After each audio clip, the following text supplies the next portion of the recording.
Con Teología 3, esta es la clase número 6, de Teología. Estamos los martes, estudio bíblico, y hoy vamos a presentar dentro de la doctrina de la salvación, soteriología. Ahora vamos a ver la fe. Y acuérdense que estamos desarrollando la aplicación de las provisiones que llevan a la salvación. Repito, la aplicación de las provisiones que llevan a la salvación. Todo esto que estamos viendo, usted y yo, si nos ponemos a meditar, nos ponemos a analizar lo que aconteció en nuestras vidas, precisamente es lo que estamos estudiando para fundamentar qué es lo que dice la Escritura acerca de lo que usted y yo experimentamos. Estamos hablando de que para que opere verdaderamente y haya una confirmación de que hemos recibido la salvación de nuestro Dios, tiene que haber arrepentimiento, lo vimos la semana pasada, tiene que haber fe, forzosamente tiene que entrar en nosotros ese fruto de Dios a través de su Espíritu Santo, fe, justificación, tiene que operar la justificación, debemos comprenderlo, regeneración, la adopción y la santificación. Ahora, mucha gente, como le decía la semana pasada, estos términos los domina, sin embargo es salvo, porque estamos preparándonos nosotros, que usted está interesado y nosotros que estamos interesados en compartirle, pues para que tengamos un soporte si es que de alguna u otra forma tenemos que explicar a las personas que van entrando a lo que es el reino de Dios, a convertirse para Dios nuestro Señor, nuestro Salvador, nuestro Redentor, al Padre Celestial por medio de nuestro Señor Jesucristo. Bien, la semana pasada hablamos del arrepentimiento. Hoy toca el turno a la característica que debe de haber en una persona que está vestido de bodas. Por eso tenemos que estar revestidos de Cristo. El estar revestido de Cristo es estar vestido de bodas, porque precisamente una analogía que utiliza la palabra de Dios respecto a Cristo y la iglesia es que la iglesia es la novia, es la esposa y debe estar preparada para vivir en la fe del Hijo de Dios. Así es de que vamos a continuar. Acuérdense, la semana pasada hablamos del arrepentimiento, hoy vamos a hablar de la fe. Y quiero comenzar de la siguiente manera. No hay arrepentimiento sin fe y no hay fe sin arrepentimiento. Estos tienen que estar precisamente amalgados, deben estar unidos. Repito, no hay arrepentimiento sin fe, tiene que haber fe en Dios para un verdadero arrepentimiento, y no hay fe sin arrepentimiento. Tiene que estos conceptos o estos principios que estamos explicando, debemos de comprenderlos y llegar a la conclusión que es una verdad absoluta de Dios. ¿Por qué lo decimos? Porque lo dice Dios y lo enseña Dios en su palabra. Hebreos 11:6 dice lo siguiente: pero sin fe es imposible agradar a Dios, porque es necesario que el que se acerca a Dios crea que le hay y que es galardonador de los que le buscan. Otra vez, Hebreos 11:6. Pero sin fe es imposible agradar a Dios, porque es necesario que el que se acerca a Dios crea que le hay y que es galardonador de los que le buscan. La palabra de Dios está llena de principios, está llena de conceptos que debemos comprender y atesorar en nuestro corazón y obedecer, aplicarlos, vivirlos. Sin embargo, tiene que ser creyendo en Dios, porque si solamente aplicamos y conocemos los principios de Dios, sin embargo, no hay fe en Dios, entonces solamente viene a ser una filosofía. Líbranos el Señor de estar viviendo una filosofía, que sea verdaderamente pasión en nuestro corazón, fe en nuestro corazón, dependencia de nuestro Dios en todos los sentidos. En la palabra de Dios, o Dios en su palabra, encontramos una definición de fe. Es el término fe que Dios define de esta forma en Hebreos 11 del 1 al 6. Vamos a ir ahí al libro de los Hebreos, capítulo 11, versículo del 1 al 6, y dice lo siguiente, así define. Y pongamos mucha atención porque cada palabra, cada frase que Dios pone en la Escritura es muy importante. Es pues la fe, la certeza de lo que se espera, la convicción de lo que no se ve. Ahí está la definición. Es pues la fe, la certeza de lo que se espera. Esto es, si yo obedezco a Dios, si yo vivo los principios de Dios, seguramente va a haber bendición. porque es una consecuencia de la obediencia. Deuteronomio 28 dice que hay bendiciones a la obediencia y consecuencias de la desobediencia. Una causa y efecto. Si yo obedezco, se corrigen muchas cosas, pero que no sea por filosofía. Si yo vivo los principios de Dios, muchas cosas en mi vida se ordenan, bien, por fe y objetiva. Vamos a decir, una fe objetiva, una fe que podemos comprobar de una forma inmediata. Obedezco a Dios, bendición de Dios. Esto es, si desobedezco a Dios y le falto el respeto a alguien, va a haber consecuencias negativas. Puedo perder la amistad. Si obedezco a Dios y vivo en armonía con mis hermanos, la respuesta objetiva o el producto, por llamarlo así, o la consecuencia objetiva es, o el fruto objetivo es armonía con mis hermanos, porque obedezco a Dios. Esa es una fe, vamos a decir, muy lógica, una fe muy de causa y efecto, pero no se queda ahí. Escuche bien, es pues la fe, la certeza de lo que se espera, pero también la convicción de lo que no se ve. Y esto es muy importante que lo comprendamos. Ahí tenemos una fe, sí, pero pasamos, no quiere Dios que nos quedemos ahí en esa fe, sino en una fe madura, una fe completa, una fe que emana de nuestro corazón a pesar de los entornos.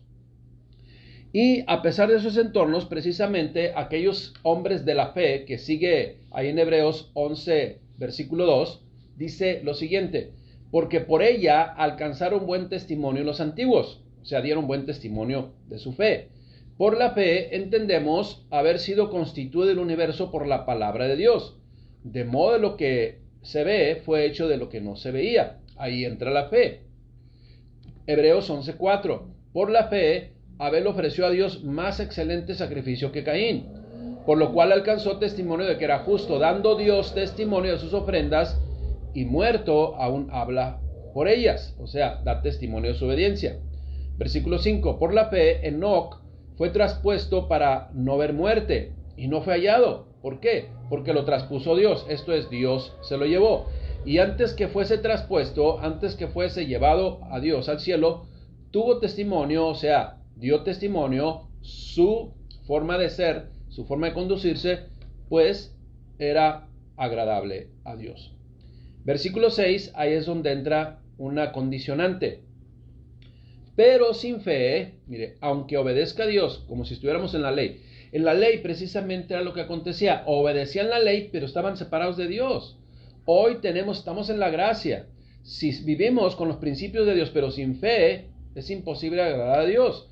Pero sin fe es imposible agradar a Dios, porque es necesario que el que se acerca a Dios crea que le hay y que es galardonador, esto es, premiador, reconocedor de los que le buscan.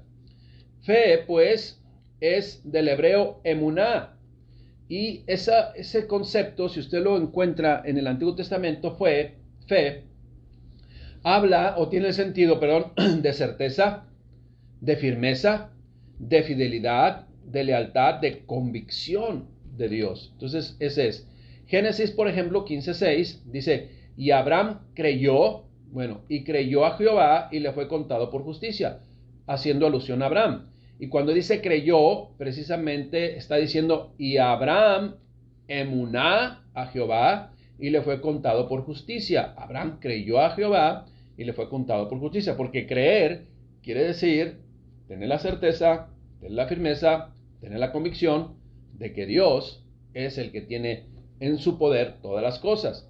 Génesis 15:6. Y Abraham creyó a Jehová y le fue contado por justicia. En Hebreos 11, en donde estábamos leyendo, a partir del versículo 4, vemos personajes que Dios pone como ejemplo de fe. O sea, vivieron en la fe, vivieron en la emuná de Dios. Abraham, ahí es mencionado, Abel, Enoc, Noé, Jacob, Sara, Rahab, etcétera, etcétera. Todos ellos tuvieron el emuná de Dios. Esto es, vivieron en la certeza, en la firmeza, en la convicción, en la fidelidad a Dios porque creían en Él, tenían fe. Ahora, del griego, a partir del Nuevo Testamento, que está en griego, fe se utiliza el término pistis, del griego pistis, que significa precisamente lo mismo: credibilidad, creer, confiar total y absolutamente, estar persuadido o convencido de que Dios está ahí, de que Dios existe, de que Dios es nuestro Padre Celestial, de que Dios hizo todas las cosas. Esa es la fe. Necesariamente, como le digo, en un verdadero arrepentimiento, que fue el tema de la semana pasada, debe estar involucrada la fe. Y cuando hay un verdadero arrepentimiento, o hubo en usted y en mí un arrepentimiento genuino, iniciamos un caminar en la fe. Iniciamos un caminar en esa fe genuina en Dios, en esa fe genuina en su palabra, pero completamente, total y absolutamente, sin condiciones.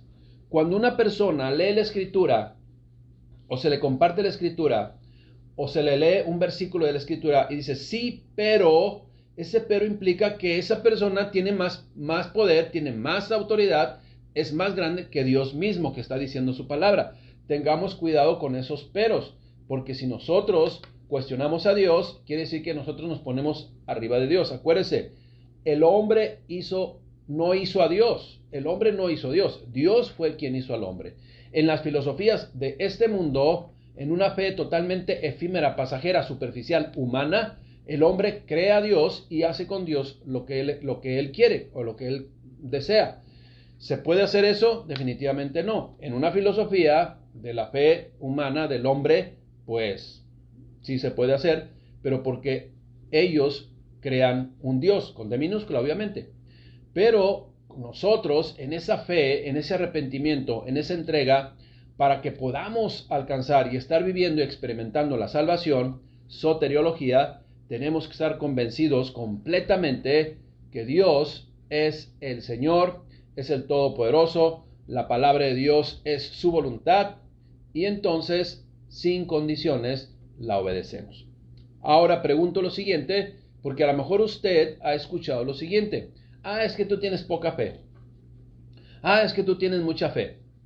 Pregunto, ¿hay poca o mucha fe? Esa es una pregunta que posiblemente usted se pueda estar haciendo o se haya hecho. ¿Hay mucha o poca fe? Definitivamente no. Pero entonces, viene otra pregunta. ¿Cómo puede ser que se noten algunos aparentemente más fe que en otros? La respuesta es sencilla. Lo que hay en algunas personas es fe, y lo que hay en otras personas es fe madura, la fe que viene en Corintios. Ahorita lo vamos a ver. Cuando iniciamos en este caminar de nuestra nueva naturaleza, comenzamos poco a poco a depender de la fe. Vamos a llamarle así, la primera fe que define Hebreos 11:1. Es pues la fe, la certeza de lo que se espera. Es, por llamarle así, solamente por llamarle así entre comillas, una fe objetiva. Así lo dice Hebreos 11:1, como le digo, la certeza de lo que se espera. Sin embargo, Dios desea que pasemos a una fe madura. ¿Cuál es la fe madura? La que tuvieron todos esos hombres de la fe. Aquella fe que da testimonio como en los antiguos. Escuche bien, en donde a pesar de lo que no se ve, en donde a pesar de las circunstancias, o a pesar de lo que se ve, que no se ve tan, vamos a decir, tan optimistamente o tan positivamente las cosas, cuando hay un entorno pues aparentemente extremadamente adverso, el hombre que tiene una fe madura se mantiene en la fe de Dios. Sin embargo, alguien que no ha madurado en su fe puede claudicar, puede fallar.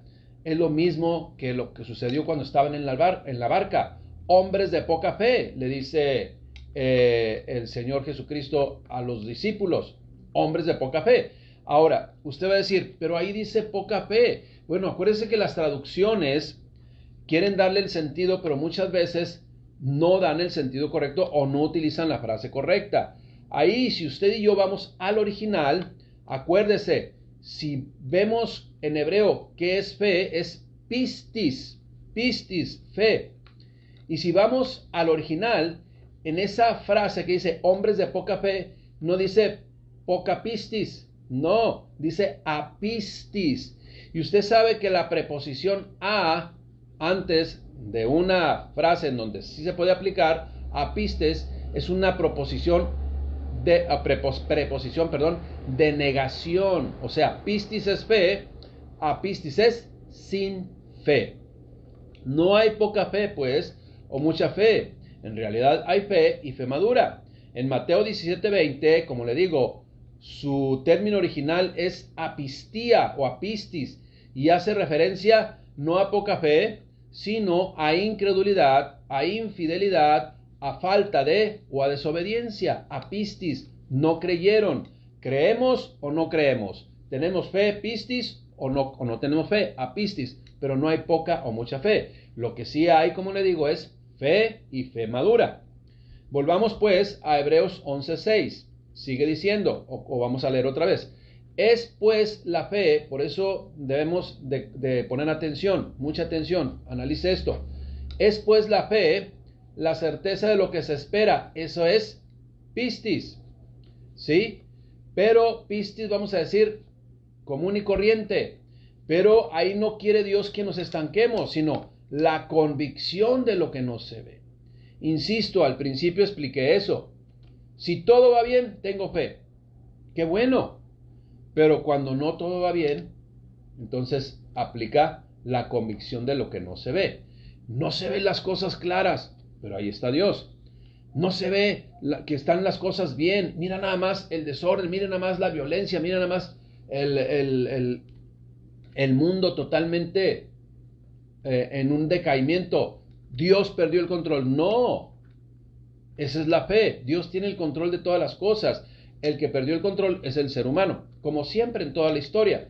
Eso lo vemos en el Antiguo y en el Nuevo Testamento. Dios siempre fiel a sus promesas, Dios siempre respaldando toda su obra, todo lo que Él dijo, toda la palabra, pero el hombre siempre claudicando, yéndose por atajos o pues debilitándose en la fe. De fe madura pasar a fe que si está correcta las cosas creo y si no están correctas las cosas no creo.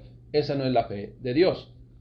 Como le digo, es cierto que al principio, le vamos a llamar así, es cierto que al principio puede haber una fe intelectual, una fe objetiva, una fe que las cosas, ve que las cosas van bien porque corrigió sus deficiencias, porque está aplicando los principios de Dios y entonces hay cosas que se corrigen, la vida se corrige, pero Dios no quiere que nos quedemos ahí, ¿sí?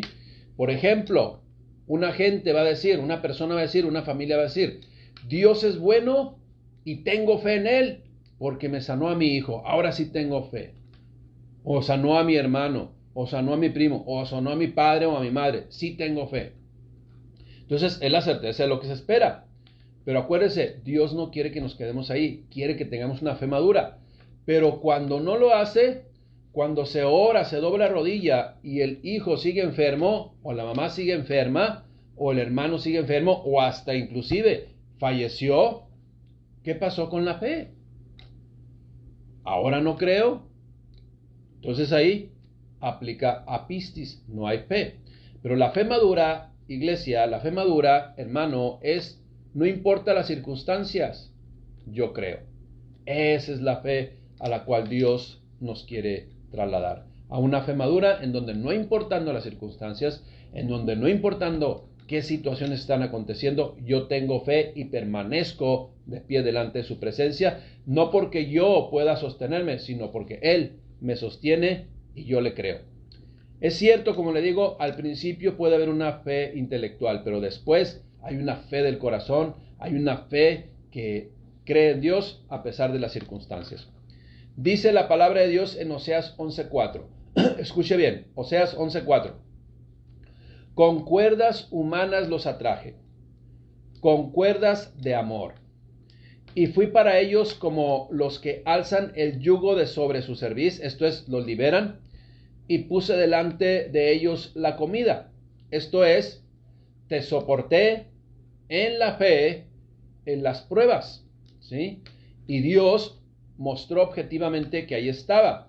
Es la fe con la cual usted y yo iniciamos a caminar. Pero Dios, insisto, no quiere que nos quedemos ahí, quiere que tengamos una fe madura.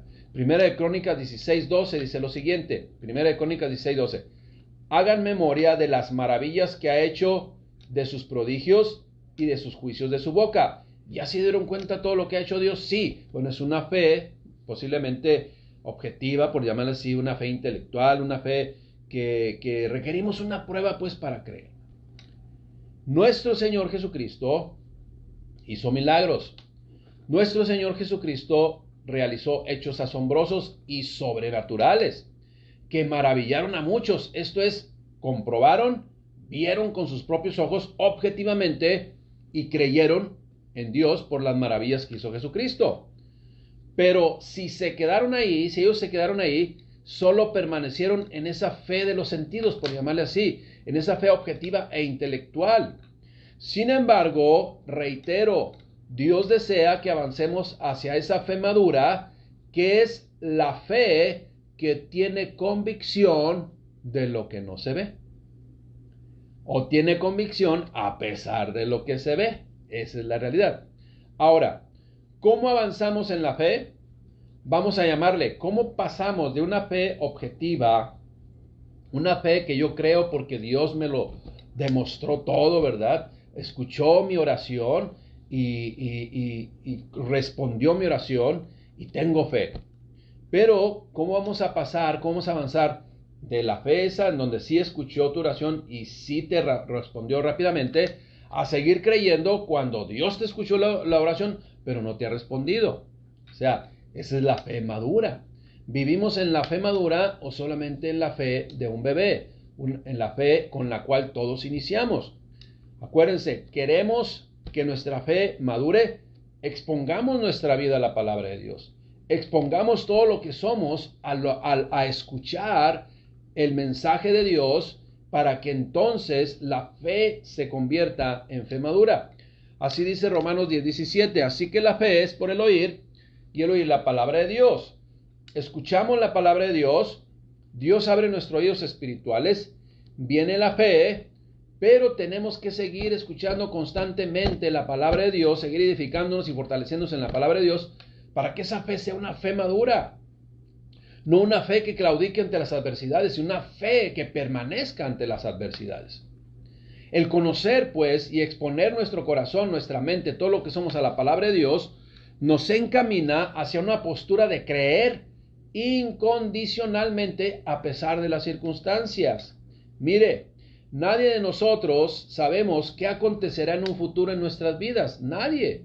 Lo que sí le menciono es que si nos mantenemos enfocados en lo que Dios nos marca, en lo que Dios nos enseña a través de su palabra, entonces la fe de Dios en nosotros no va a depender de las condiciones del entorno, sino más bien va a depender de lo que hay en realidad, ¿sí? En lo que es en realidad Dios en nosotros.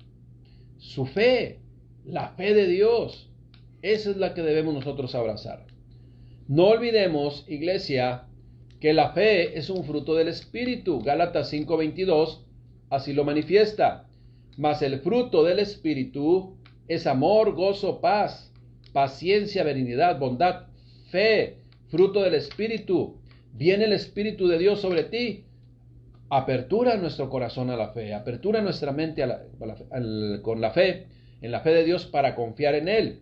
También otro fruto del Espíritu es mansedumbre, templanza. Contra tales cosas no hay ley. Bien, pero hoy estamos hablando de la fe. Ahora, también la fe, de acuerdo a 1 Corintios 12, del 7 al 9, es un don de Dios. Escuche bien lo que dice aquí.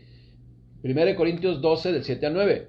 Pero a cada uno les dará la manifestación por el Espíritu palabra de sabiduría, a otro palabra de ciencia, según el mismo Espíritu, a otro fe por el Espíritu y a otro dones de sanidades por el mismo Espíritu. Ahora, muchos dicen que la fe no es un don de Dios. Bueno, todo lo que recibimos, todo, incluyendo la vida, es un don de Dios. Sin embargo, aquí, si nosotros vemos el contexto, todos tenemos fe, pero hay personas que tienen una fe madura que sobrepasa lo natural. Y eso natural se inclina mucha gente a ello, como por ejemplo, todos tenemos sabiduría, pero algunos, Dios en ese don, en esa repartición, por llamarle así, de esas características, esas cualidades, pues tienen más sabiduría que nosotros. Es lo mismo, la fe debe ser madura. Podemos vivir salvos con la fe de, vamos a decir, de la certeza de lo que se espera, sí, pero insisto, Dios no quiere que nos quedemos ahí.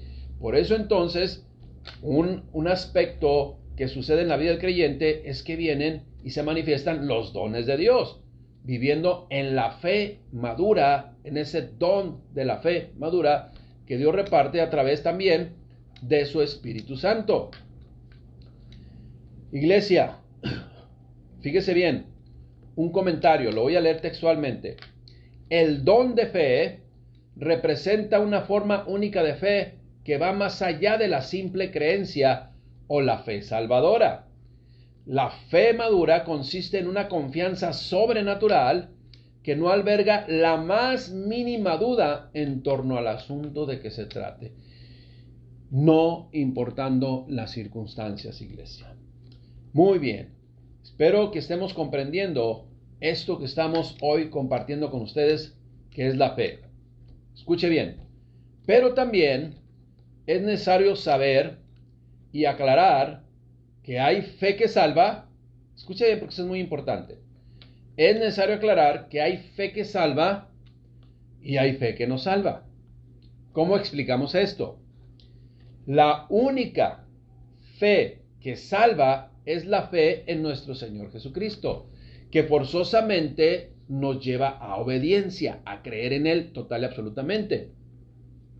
Esa es la única fe que salva. Creemos completamente, tenemos pistis completamente en toda su obra redentora, que es como ya lo vimos, ¿no? Todo lo que Él hizo, murió, resucitó y ascendió al cielo con un cuerpo glorificado. Y tenemos fe en toda su palabra. No es decir, Dios sí, no. Dios es nuestro Señor, Dios nuestro Salvador, Dios el que tiene nuestra vida en sus manos, en sus brazos. Primera de Corintios, ¿por qué le digo esto? Porque fíjese bien lo que dice Primera de Corintios 2:5. Para que vuestra fe no esté fundada en la sabiduría de los hombres, sino en el poder de Dios. Por eso le digo, hay fe que no salva y hay fe que salva. La única fe que salva es la fe en el Señor, y esa fe trae obediencia. Esa fe es creer toda su palabra, creer todo lo que es Él. Y la fe que no salva, iglesia, es la fe que tiene mucha gente. La mayor parte de la gente tiene la fe que no salva, que es fe en cosas vanas, que es fe en su misma persona. Tienen fe en objetos, tienen fe en figuras, tienen mucha fe, pero en cosas que no son Dios. Y hasta, fíjese bien, y muchas veces tienen fe en la propia palabra de Dios, pero no tienen fe en Dios. O sea, ven la Biblia como un libro místico, ven la Biblia como un libro que les va a aperturar muchas bendiciones, y hasta ponen en su casa, ¿verdad?, la Biblia así abierta en el Salmo 23, para que se impregne la habitación de algo de parte de Dios. Esa es una fe que no salva. Es una fe confiando en fetiches. No, es una fe de una filosofía solamente más que emana del pensamiento del ser humano. Que su fe, que mi fe, sea verdaderamente la fe de Dios, que su fe y mi fe sea verdaderamente lo que Dios, creer lo que Dios dice en su palabra, de lo que es Él, de lo que puede hacer Él, de lo que hizo Él y de lo que somos nosotros en Él. Esa es la fe que salva. Acuérdese que nuestra fe, 1 Corintios 2:5, no esté fundada en la sabiduría de los hombres, en filosofías de hombres, sino esté fundada en el poder verdadero, genuino e infalible de Dios.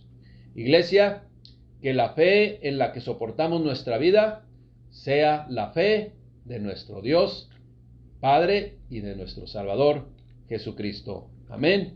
Hoy predicamos pues, hoy enseñamos pues de esa fe, la fe de Dios, no la fe del hombre. Mi Dios, te damos gracias, Padre, porque hemos creído en tu perfecta voluntad.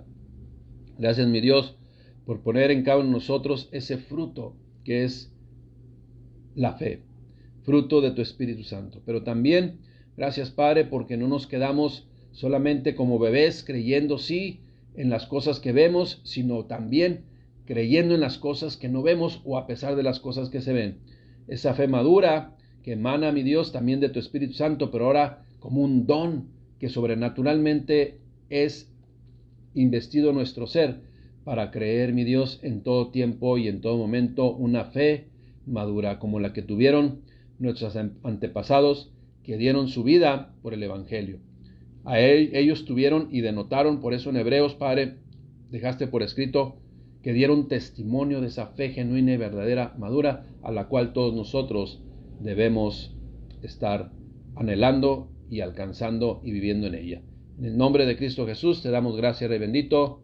Amén. Damos gracias a Dios. Que Dios les bendiga.